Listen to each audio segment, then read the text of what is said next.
This episode is brought to you by State Farm. From your morning podcast to your afternoon playlist, State Farm knows you personalize your entire day, and that's why State Farm helps you personalize your insurance with the State Farm Personal Price Plan. It offers coverage options that help protect what you care about most at an affordable price just for you. Like a good neighbor, State Farm is there. Prices vary by state. Options selected by customer. Availability and eligibility may vary.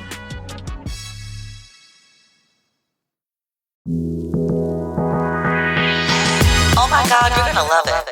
Hey folks, welcome to the AI Chicks, where we're providing you cool conversations about AI for all.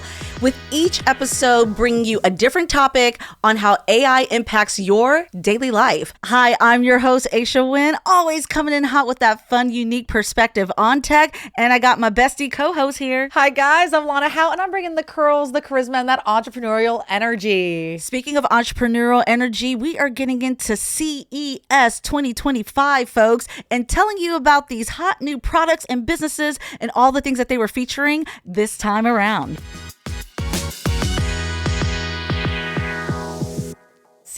2025 was just so awesome with all of the different products that they showcased. I want to jump in and start with robotics, because robotics is definitely something that's been gaining a lot of popularity. Yeah. And so one of the robots that they showed at CES was from Realbotics. Yeah. And basically it's like a human looking robot. I mean, full makeup and hair did, nails did, everything did. Yes. And the whole point of these Realbotics robots is for social interaction, casual conversation, companionship was really what they said.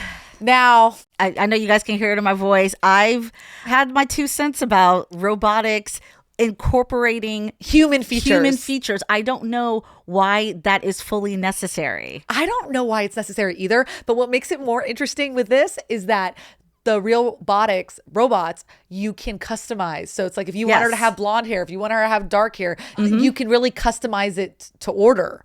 And honestly, I feel like the robots should look like a robot. This is my qualm with this space, is that robots definitely have task-oriented, operational perks and advantages for our society. I mean, there's robotics in manufacturing, there's robotics in transportation. There's a lot of things that we get benefits from the robotic space.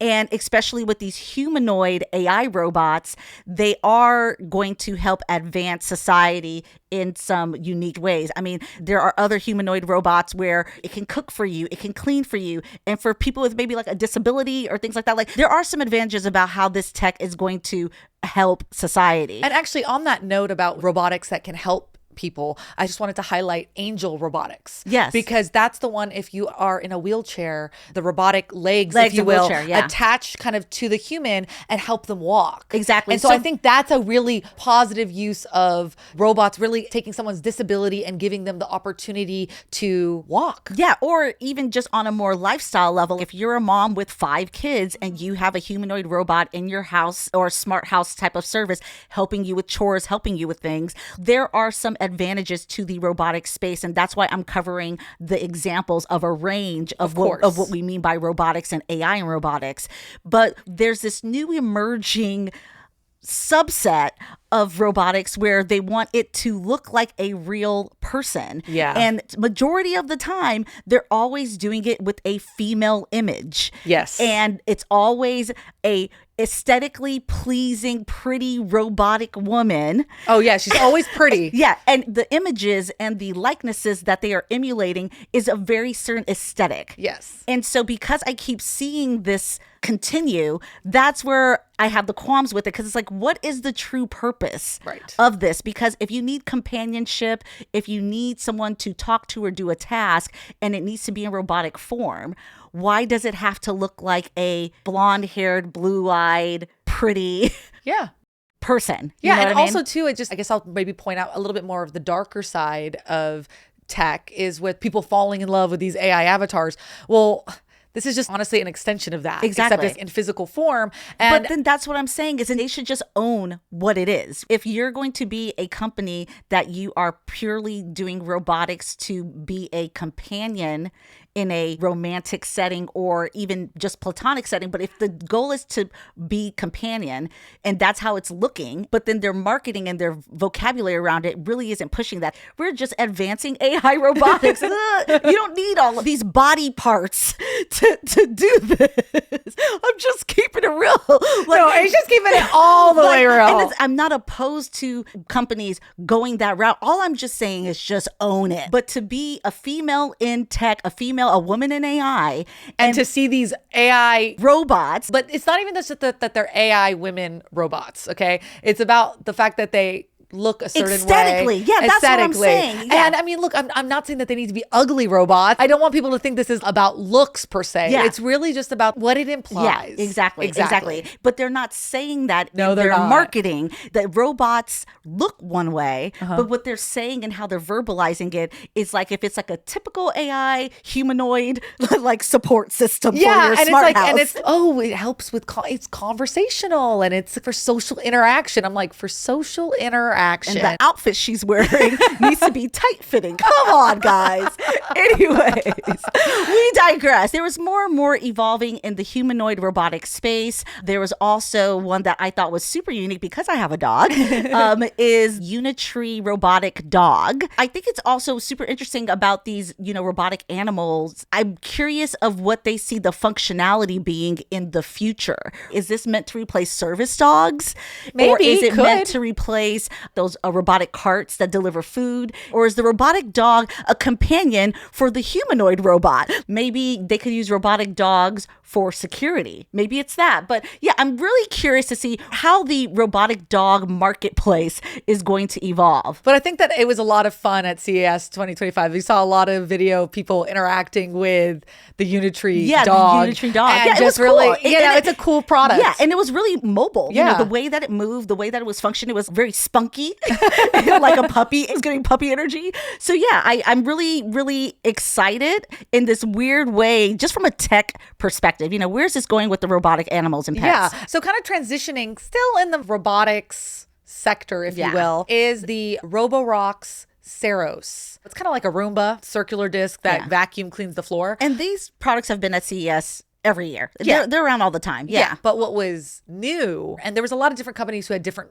types of this. It basically has a retractable arm that comes out of the vacuum and can pick up anything in its path, which if you think about it, because of the way that these robots work, if something's in its path, it's going to go around it. Yeah, it pivots so around it. So if you have like a sock or something that's in the way, now it can use its retractable arm and move the sock out of the way. Yeah. So kind of a small thing, but we're just sort of seeing a little advancement in these technologies that are used to really improve the everyday person's life, right? Yeah, it's a low-hanging fruit. A lot of people are used to these types of vacuum devices, so it's just an added feature. Yeah, from human robots all the way down to a vacuum cleaner. We got you covered, guys. Next, I think we really wanted to talk about the cars. Yes. Aerial and drone vehicles were the rage. They were this the rage. year, for sure. Yeah. Before we get to the aerial aspect, I wanted to focus on the cars. One of them is BYD's Wang U9. Why I thought this car was so cool is as I was driving to the studio, I hit a pothole. Oh, yes. And I thought to myself, if only I had a Wang. I did, guys. I really did think about that. And why I'm saying this story is this car can jump over potholes 6 meters. Yeah. So you'll be just driving down the road. It notices there's a pothole and you kind of just like jump. Yeah, it glides really quick over potholes. Yes. I mean, do you know how much it would save us in tires and car maintenance if you're not and everything, hitting especially your car? in Los Angeles? The streets of Los Angeles can be rough out there. Yeah, it's rough out here in these streets. Well, the other thing too is that their SUV has 360 tires. Yes. So you can parallel park without having to do much other than just pivot your tires and slide on into the parking spot. Okay, can we talk about how cool that is? That is epic right there. With LA parking? I'll take the potholes for a slide-in parallel parking spot. You know what I'm saying? But why do you have to do it? You don't need to pick. Well, also too, and I have great parking karma. Okay, and then the last feature, which some people I think are going to find this to be quite interesting. Yes, or some people are going to be like, why? But this SUV vehicle vehicle can drive in water. Hey, you know when it rains? Yes. People don't know how to drive in Los Angeles in the rain, so maybe we need a vehicles that can adapt really quickly to water. Exactly. And so literally they do demos where it can basically drive through riverbanks, drive through a pond. It's not meant to just do this all the time. They market it as an emergency feature. Right. You're like not if just you were in a tight situation. If it's flooding Right. in your city, your car wouldn't be flooded out. Right. You wouldn't be stranded. The SUV would be able to drive through that for a certain amount of time. It can't just drive in water forever. So you guys don't buy it This is not a boat. Yeah, don't buy it for your teenagers and don't think that they could just yacht it out in the ocean, with this car. This is why I geek out on tech, because there are these amazing improvements to everyday things that we are using that can really help us as, society advances. But you know what? Why stop there, Aisha? What? Why stop at vehicles that are on the ground? We don't even need to be on the planet. So Xpeng Airot came out with this 6-wheel vehicle that is a hybrid. Basically, the car acts as a hangar and a charger for your little personal helicopter. Yeah. The trunk or the back end of the hatchback opens up and voila, reveals your personal helicopter. The way they were marketing this is, let's say you're going somewhere and you're like, I would love better views. You just open your trunk, you get in, and you fly around for your own 360 experience of whatever it is you're experiencing. Or if you're stuck in traffic, I like that. You just pull over. Forget this. I'm just going to jump in my helicopter and get to where I need to go. I mean, if we can say life is turning into the Jetsons, the first customer is actually getting it in 2026. And these are retailing for around $300,000. Yeah. For a certain demographic and consumer base, that is totally doable. There's a lot of people that just have sports cars that are that much, and it doesn't come with their own personal helicopter. Yeah. I'm just super interested to see what are the requirements with, being an owner of this type of vehicle. Is there some sort of pilot license or additional training that you need to do? And then also I wonder if there's restrictions around when and where you can use the feature of the helicopter that's part of this vehicle and weather. There's a lot of variable factors. I think all of these rules and regulations would have to be put in place because we don't need traffic jams in the sky too. Yeah. Right. Or messing up wildlife. I don't know. Maybe. I don't know, but cool. Yeah. Nonetheless, cool product, right? Kind of switching gears. On the health tech side, there's this new product by Omnia, and it is a mirror that has a platform that you stand on with sensors, and it will give you health statistics on your cardio, on your sleep, and it ties to your smart devices just to get all of your data on your health, right? Your weight, your metabolism, your cardio, your sleep. But what's also cool is it comes with an AI agent that can talk to you about your health. And then what they were saying is that they could also do doctor consultation, virtual consultation through the mirror. Yeah, where they can look at your data and then go over it. And really the idea is obviously to be healthy and promote well-being, but also to potentially catch things preventive medicine. Yeah. I love this device. And just to let you know, folks, this was the most popular thing. One of the things that everybody was talking about. All of the reviews, all of the headlines out of CES was truly about this medical advancement and device that people will be able to use. And aesthetically, it just looks like a mirror. Yeah. And it's not this big piece of equipment that's in your house. Yeah. So this one was my favorite out of all of them. I know I was raving about and thinking the robot dog was cute, but this one was definitely my favorite. One of the other ones was the holiday glasses, the holiday AI glasses. And what was really cool about that is when you put the glasses on, there's this little small screen that kind of beams up and puts the actual words into your eye. Kind of like a hologram into your eye versus an external screen that you're looking at. Yeah. When you're wearing the glasses, you have to look up to see it, and that could be a little awkward just in conversgoing to be talking to someone and just they're looking look it up for the information. Yeah, exactly. But it has an AI agent that can listen into the conversation. Yeah, I think that we're going to see more and more of these changing advancements and features in the wearable space. Yes, you have Meta glasses. I've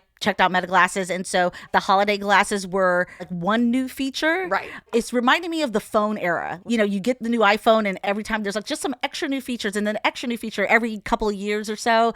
And so I feel like the glasses wearable devices are kind of turning into that. So thought it was cool, you know, interesting new feature. No, didn't blow my mind, but it was definitely one of the most talked about products. Yeah, true. I think because people like this concept of it beaming into your eye versus being an external screen was what was sort of new and innovative. But you're right, the whole glasses thing, I don't know. The way everyone has smartphones, I don't know if everyone's going to have glasses. Yeah. I don't know yet what the next wearable device is or if it's even going to be wearable. So to another vision topic, which is computer vision with Lockley, another advancement of something that we're already using, which are our smart home, smart locks like the Ring, things of that nature, Nest. Lockley is just another advancement on those types of home devices. It has a screen that can do identification, personalization. You can see who's at your door and then unlock the door for them, things of that nature. So instead of having like a keypad, you can just do it all through your phone, but it's using a screen to interact with the person at the door. Which I think, let's have these screens, okay? I don't know why we didn't have these screens earlier. Because all the other ones were cameras, you know, it was just a camera there, but now it's the screen where they can see themselves or they can see you. It's a little bit of like a FaceTime exchange. I just like that more improvements happening in the smart home space. So I wanted to touch on that real quick. I think it's great that they're using the screen as an interface. I also wonder if that makes it less intimidating. Sometimes when you see these products for people who are not super techie, is this going to be hard to use? How am I going to install it? Am I going to understand how to use it? Yeah. I'm hoping that the fact that there's a screen interface also makes it more appealing. Yeah, it might remind them of using their phone. Exactly. Their smartphone. Yeah, exactly. Another product that I think the health people in the health space really love. Really more like the health nuts. Those you guys that are out there that love to cold plunge. Yes. Biohackers. Yes. CES had for you Chill Shark. It can turn any home tub into a cold plunge tub. Sort of like a device that hangs over your tub on the side and it will freeze the water to the degrees of a cold plunge without you actually having to have ice or cold water. Yes. So it's really, really interesting, really, really cool for all of those who are in this space but don't want to have to buy all of those cold plunge products. Or if you're just, you know, depending on your location, you cannot do a cold plunge in the traditional sense and you want to just have one in the comfort of your own apartment or wherever you may be, you can have this device that moves around, plugs in, and it can attach to the edge of your tub and turn any tub into a cold plunge. I think that that's pretty neat. I think so too. I'm not a cold plunger per se on the reg. Yes. But, you know. Have you ever done cryotherapy type of stuff? Yes, I have definitely done cold plunging at spas. Yes. You know, where they have the different pools. I just realized for how long we've been friends, we've never talked about cold plunge. Yeah, we could totally talk about that. For hours, I'm sure, like we talk about everything else. So new topic for us to talk about over later. Lunch. Okay. So I'm not cold plunging on the regular. Yeah. But people love it.